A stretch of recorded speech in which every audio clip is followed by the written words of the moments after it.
wabarakatuh. Baik, pada kesempatan kali ini saya ingin mengucapkan selamat berjumpa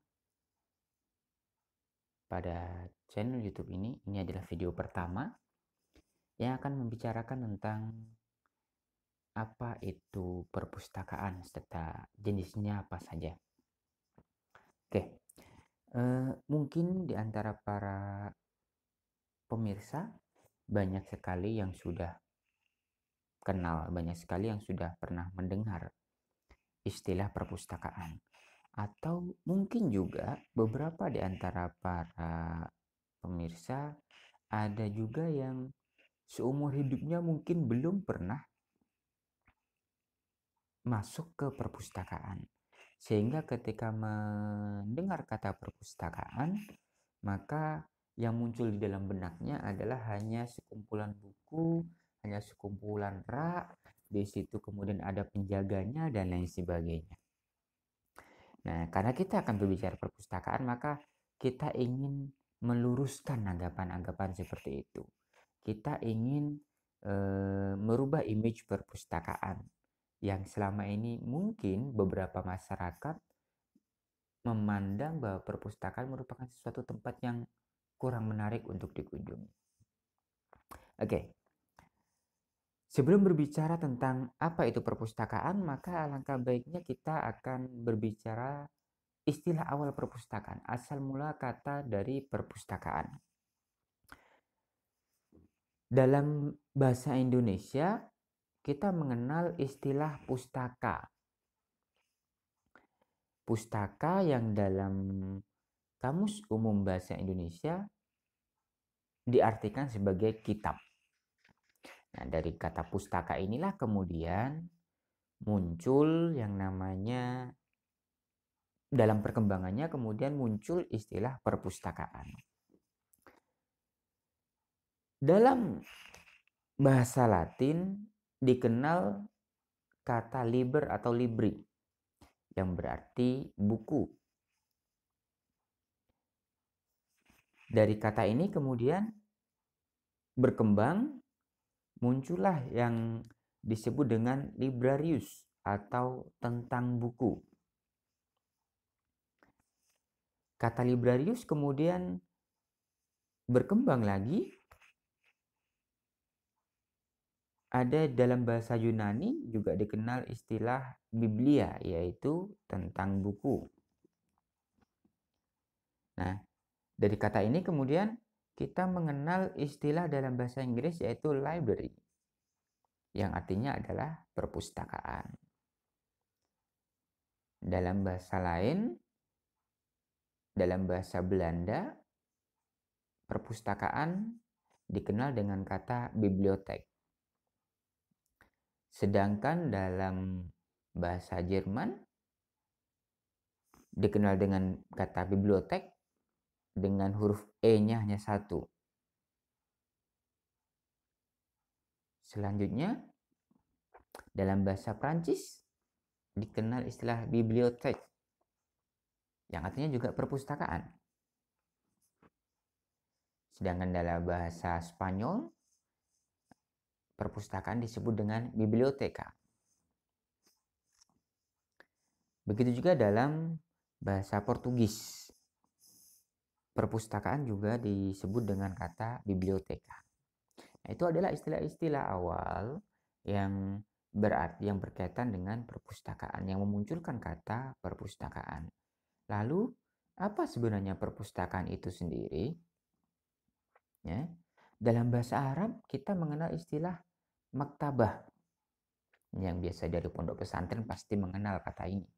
Maktabah, yang berasal dari kata kitab, yang artinya adalah perpustakaan. Nah, secara teoritis, perpustakaan adalah sebuah ruangan, bagian sebuah gedung ataupun gedung itu sendiri yang digunakan untuk menyimpan buku dan terbitan lainnya yang biasanya disimpan menurut tata susunan tertentu untuk digunakan pembaca, bukan untuk dijual. Nah, jadi dari pengertian pertama ini, Inti dari perpustakaan adalah adanya penyimpanan buku atau terbitan lainnya. Maksudnya apa?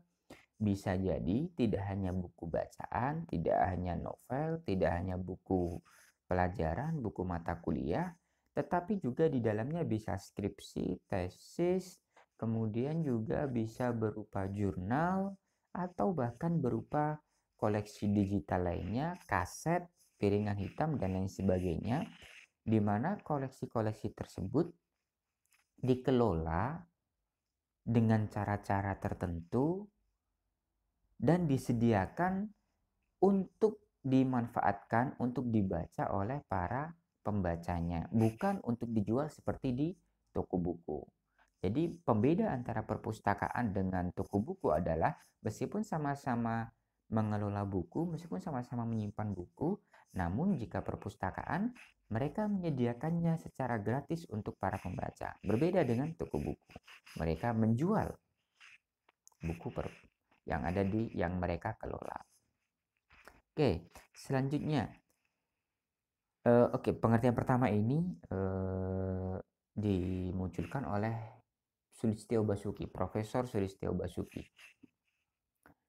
Selanjutnya, menurut Lhasa HS, perpustakaan tidak selalu berkaitan dengan gedung, melainkan sistem informasi yang dalam prosesnya terdapat aktivitas pengumpulan, pelestarian, dan penyajian. Apa maksudnya? Perpustakaan dalam perkembangannya tidak selalu berwujud sebuah gedung, tapi bisa juga perpustakaan ini berwujud tanpa adanya gedung, di mana di dalamnya ada aktivitas pengumpulan koleksi, pelestarian atau perawatan koleksi, dan juga menyajikan koleksi tersebut tetap untuk pembaca, bukan untuk dijual. Itu menurut Lhasa S. Selanjutnya, menurut Syahabuddin Qulubi dan kawan-kawan, perpustakaan diartikan sebagai kumpulan buku atau bangunan fisik tempat buku dikumpulkan, di mana buku-buku tersebut disusun berdasarkan sistem tertentu untuk kepentingan pemustaka. Lagi-lagi di sini ada buku dan digunakan untuk kepentingan pemustaka, bukan untuk dijual. Nah, dari ketiga pengertian tadi semuanya sepakat bahwa perpustakaan selalu mengelola koleksi. Dalam hal ini adalah buku. Buku di sini tidak hanya buku tercetak, apapun bentuknya. Bisa digital, bisa CD-ROM, dan lain sebagainya. Dan semuanya disediakan untuk pembaca, bukan untuk dijual. Itu pengertian tentang perpustakaan. Selanjutnya adalah ada beberapa istilah-istilah lain yang berkaitan dengan perpustakaan. Karena perpustakaan itu bukan merupakan asal kata, ada asal kata yang mengawalinya, maka ada dalam perkembangan kata tersebut ada beberapa istilah yang muncul yang berkaitan dengan perpustakaan. Yang pertama kita mengenal istilah pustaka atau buku, atau dalam bahasa Arab kita mengenal istilah kitab. Apa itu? Dalam pengertiannya, buku, suatu koleksi dikatakan buku tercetak dalam hal ini, jika dia merupakan kumpulan tulisan atau cetakan yang dijilid, ingat dijilid, minimal 48 halaman. Tidak termasuk kulit dan jaket buku, tidak masuk sampulnya maksudnya. Jadi di sini jika ada lembaran-lembaran, kita mengenal istilah mushaf atau suhuf. Tapi jika dia sudah dijilid dan minimal berjumlah 48 halaman, maka dia bisa disebut sebagai buku. Selanjutnya selain pustaka, kita mengenal istilah pustakawan atau dalam bahasa Inggris disebut dengan librarian atau librarian, yaitu orang yang bekerja di perpustakaan dengan syarat mengikuti pendidikan formal di bidang perpustakaan. Selanjutnya, kita juga mengenal istilah pemustaka atau dalam bahasa Inggris disebut user. Siapa pemustaka itu? Pemustaka adalah orang, sekelompok orang, atau bisa jadi lembaga yang memanfaatkan fasilitas yang ada di perpustakaan, yang menggunakan layanan perpustakaan.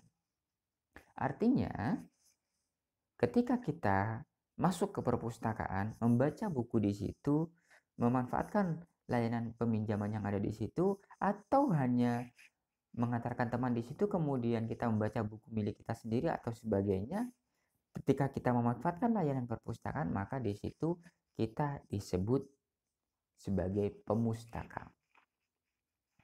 Selanjutnya adalah ada istilah ilmu perpustakaan atau library science atau library studies.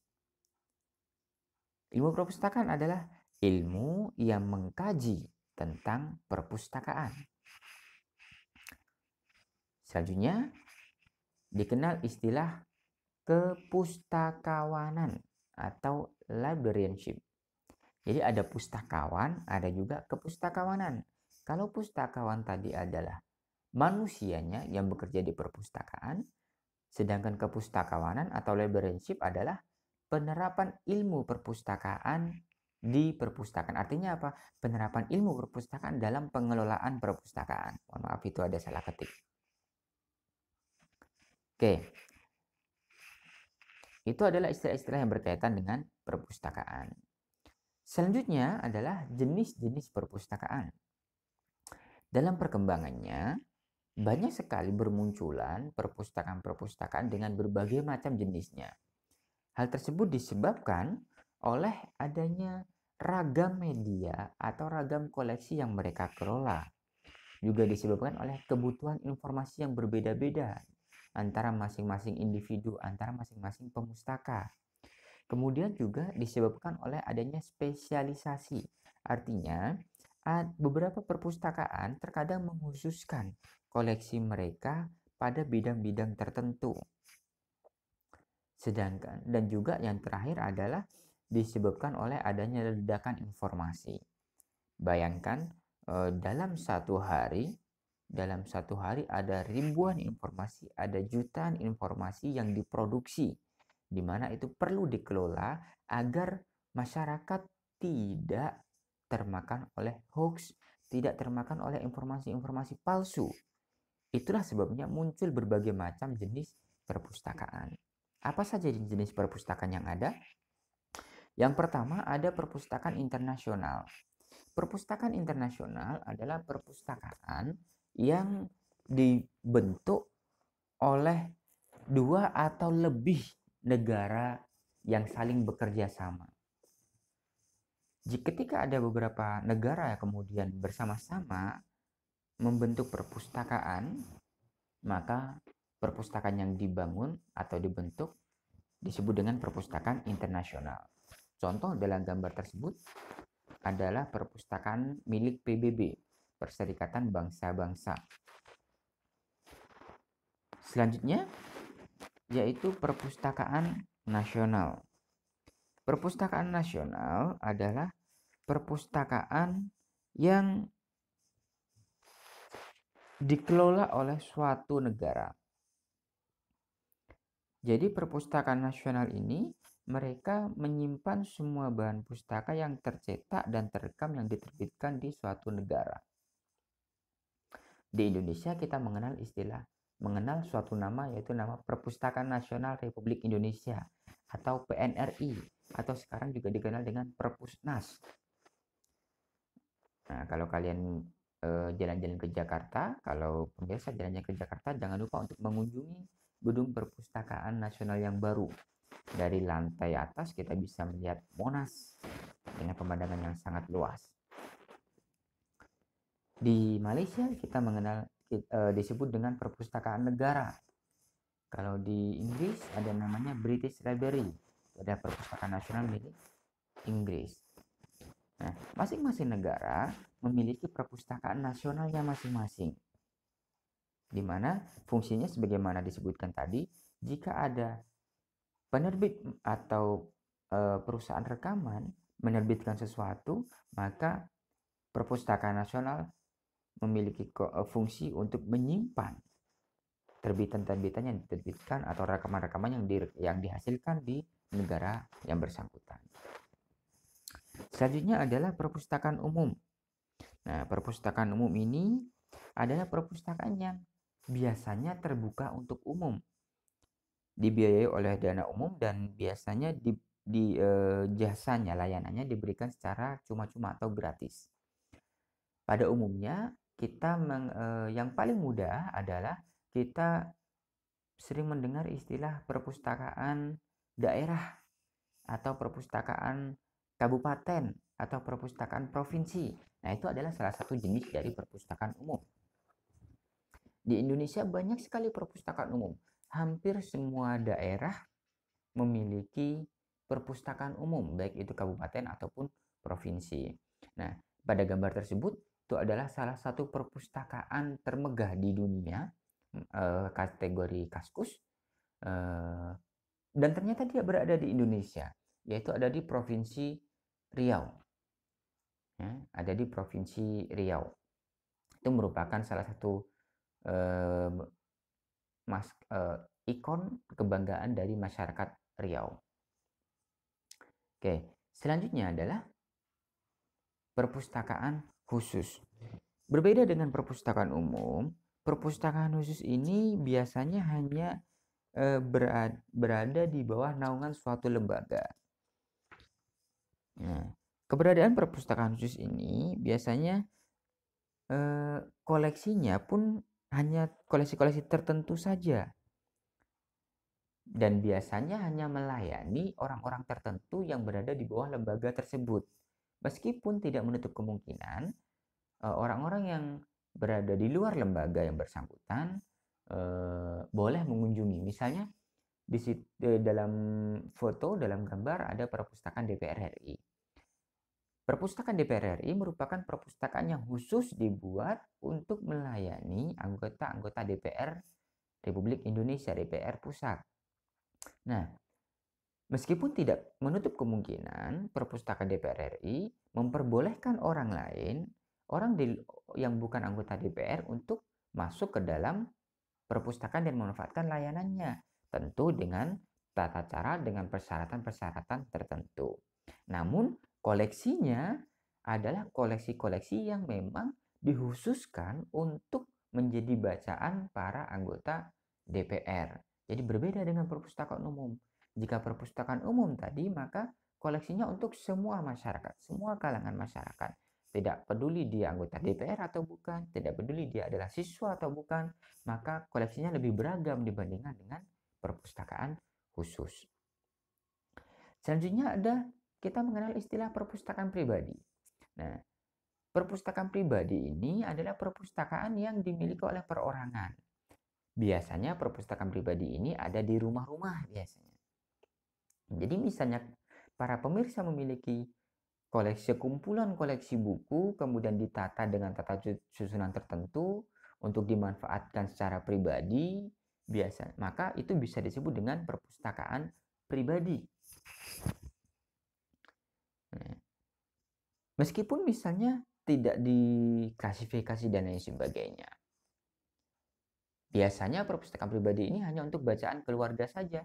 Karenanya ragam bacaannya pun biasanya sesuai dengan keinginan atau hanya buku-buku yang disukai oleh pemilik rumah atau pemilik perpustakaan. Selanjutnya kita mengenal istilah perpustakaan perguruan tinggi. Nah, seperti perpustakaan IAIN Jember, perpustakaan perguruan tinggi pada umumnya adalah perpustakaan hanya melayani sivitas akademik di perguruan tinggi tersebut. Kenapa? Karena perpustakaan perguruan tinggi merupakan unit bagian dari perguruan tinggi yang bersangkutan. Meskipun demikian, jika ada masyarakat atau mahasiswa atau sivitas akademik yang tidak berasal dari perpustakaan perguruan tinggi yang bersangkutan, biasanya juga diperbolehkan untuk memanfaatkan layanan, tentu dengan hak, dengan ketentuan yang berbeda dengan sivitas akademik pada perguruan tinggi yang bersangkutan.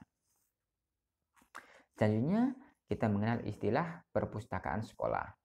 Nah, perpustakaan sekolah adalah perpustakaan yang berada di bawah naungan suatu sekolah.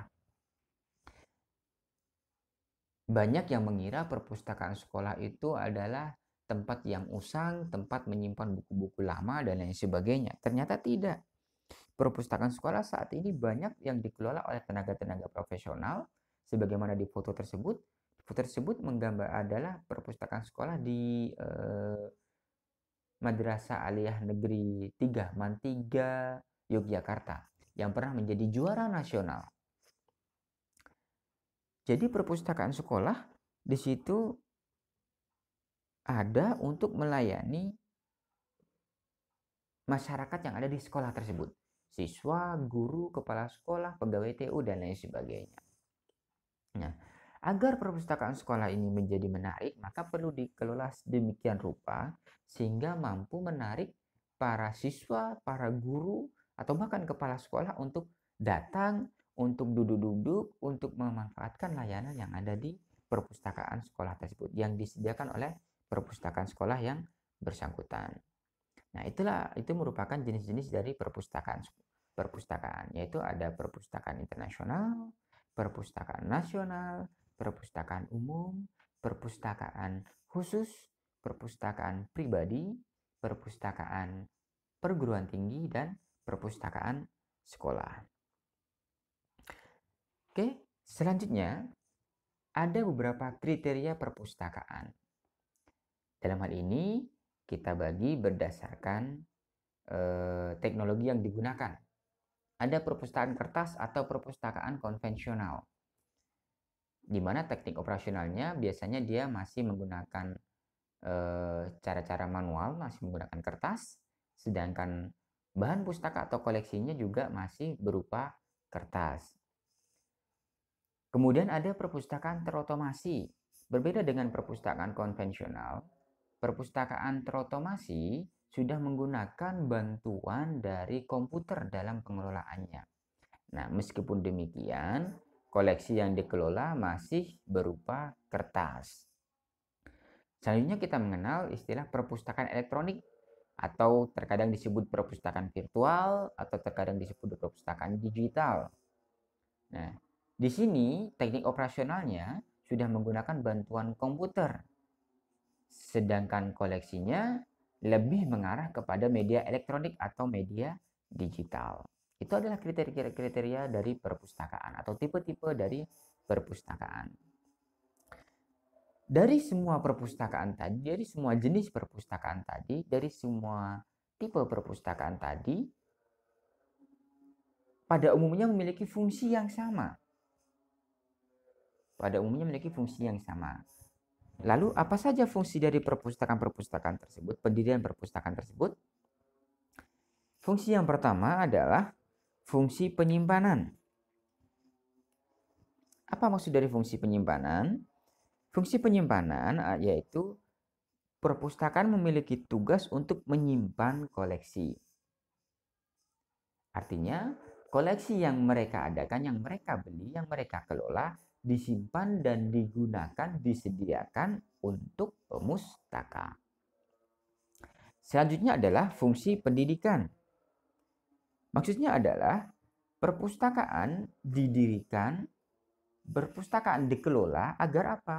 Agar menjadi tempat belajar seumur hidup bagi pemustakanya. Tidak peduli tua, muda, terutama perpustakaan umum atau perpustakaan nasional, tidak peduli tua, muda, anak-anak, kaya, miskin, anggota DPR, siswa, dan lain sebagainya, petani, pedagang, semuanya boleh belajar di perpustakaan. Karena perpustakaan berfungsi sebagai pendidikan, yaitu sebagai tempat belajar seumur hidup. Selanjutnya yaitu adalah penelitian, fungsi penelitian. Apa maksudnya? Perpustakaan berfungsi untuk menyediakan berbagai macam koleksi yang dapat digunakan untuk keperluan penelitian bagi para pemustaka. Penelitian tidak selalu kemudian menyebarkan kuesioner, tapi juga penelitian kepustakaan. Artinya, koleksi-koleksi yang ada di perpustakaan bisa dijadikan sebagai bahan rujukan, bisa dijadikan sebagai referensi dalam kegiatan-kegiatan penelitian. Selanjutnya yaitu fungsi informasi. Sebagaimana disebutkan di atas bahwa perpustakaan menyimpan, mengelola koleksi, di mana koleksi tersebut berisi informasi-informasi yang berguna bagi pemustaka. Sehingga fungsi dari perpustakaan adalah menyediakan informasi bagi pemustaka. Tentu disesuaikan dengan jenis dan pemustaka yang mereka layani. Jika perpustakaan perguruan tinggi, maka informasi yang disediakan akan lebih mengarah kepada mata kuliah yang diajarkan pada perguruan tinggi tersebut. Jika perpustakaan internasional, maka informasi yang disediakan tentu berhubungan dengan kebutuhan informasi kedua negara atau negara-negara yang bekerja sama dalam membangun perpustakaan tersebut. Nah, selanjutnya yang terakhir adalah untuk fungsi perpustakaan adalah sebagai rekreasi kultural. Artinya apa? Perpustakaan berfungsi menyimpan khasanah budaya bangsa, di mana dari kegiatan menyimpan khasanah budaya tersebut, dari menyimpan informasi-informasi yang dihasilkan dari pertemuan budaya-budaya di suatu bangsa, suatu masyarakat, maka perpustakaan memiliki peran untuk mengapresiasi melalui penyediaan bahan-bahan bacaan, melalui penyediaan koleksi-koleksi di perpustakaan. Selain itu, perpustakaan juga dapat berperan mewujudkan fungsi rekreasi kulturalnya dengan cara mengadakan berbagai macam kegiatan seperti pameran, ceramah, pertunjukan kesenian, penyediaan bahan pustaka dan lain sebagainya, di mana salah satu tujuannya adalah untuk menghibur pemustaka. Jadi, jika para pemirsa butuh tempat rekreasi, tidak harus ke pantai, tidak harus ke mall, tidak harus ke hutan, tapi bisa masuk ke perpustakaan dan membaca koleksi-koleksi perpustakaan. Dan dijamin akan setelah keluar dari perpustakaan, setelah kembali ke rumah akan fresh kembali. Kenapa? Karena di perpustakaan banyak sekali bacaan-bacaan menarik, banyak sekali koleksi-koleksi yang menarik untuk dibaca, yang bisa digunakan untuk menghilangkan stres, yang bisa digunakan untuk menyegarkan pikiran. Nah, demikian sekilas tentang perpustakaan. Ini adalah daftar pustaka yang mungkin bisa dibaca lebih lanjut, yang saya gunakan untuk menyusun koleksi ini, menyusun isi dari pemaparan ini. Demikian dari saya, kurang lebih mohon maaf. Semoga bermanfaat. Wassalamualaikum warahmatullahi wabarakatuh.